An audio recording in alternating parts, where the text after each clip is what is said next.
So this is a really short video about optional chaining in TypeScript, which is a new feature in TypeScript 3.7. You will find the link in the description if you want to check the release note out. Alright, let's get started with an example. Here I got foo variable, which is an object. Inside that I got bar, which is another object. Again inside that I got bus, a function that returns hello world. I have called that method and the return value will be assigned to x. And finally I got console log, the value of x down here.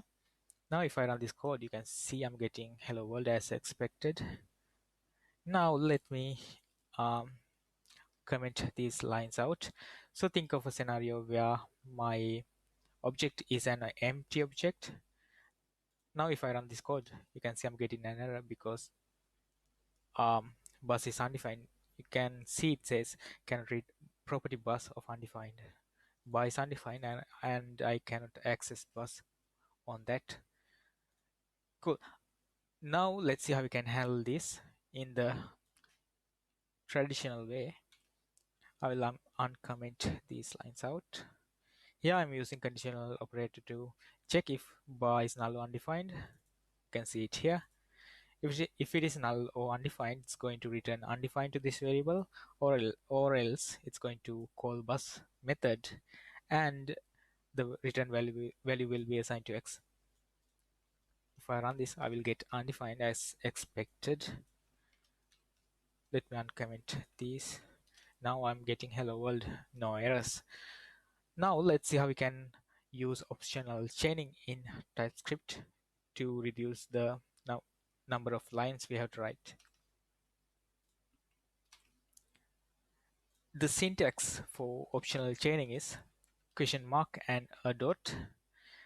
What this will do is it will check if bar is null or undefined. If it is null or undefined, it's going to return undefined to x variable. If not, it's going to continue the execution throughout the chain. This time it's going to print hello world because foo is not an empty object. If I comment these lines out, it will come to this location. It will check if bar is null or undefined. In this case it's undefined, so it will stop the execution here and it will return the value undefined to variable x, and finally it's printed to the console. So that's optional chaining in TypeScript. By the way, you can have multiple optional chains in the same chain, like so. You can check bar and bus both if they are null or undefined. So in this case, if bar is null or undefined, it's going to stop here, or else it will continue. The same thing will happen to bus.